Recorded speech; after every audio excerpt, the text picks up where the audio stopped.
పనుండి పక్క గల్లీలకు పోతేనే తలుపులు దగ్గరేసి ఇంటి పక్కోళ్ళకి చెప్పి పోతాం. జరంత దూరం అయితే పక్కా ఇంటికి తాళం వేస్తాం. ఇక ఊరికి పోయేదుంటే ముఖ్యమైన వస్తువులు ఏమున్నా ఇంట్లో పెడతాం. బీరువాకు తాళం వేసినామా లేదా, కిటికీలు పెట్టినామా లేదా అని చెకింగ్ చేసుకుంటాం.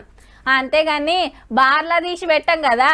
గట్ల పెట్టినందుకే గీడ ఓ పనిమంతుడు దిగిండు.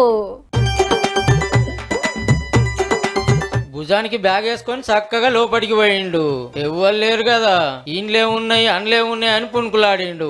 ఏదో తాళం చేయి దొరికితే వచ్చి బండికి పెట్టిండు కానీ లాక్ ఓపెన్ కాలే. ఈ బండిది కానట్టుంది.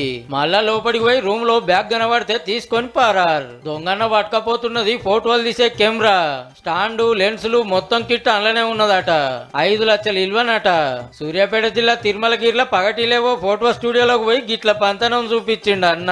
సీక్రెట్ కెమెరాలో చూసి పోలీసులకు చెప్తే దొరకబట్టే పనులు ఉన్నారు. ఓనర్ ఎడిగిపోయిండో ఓ తాళమని వేసుకోడా.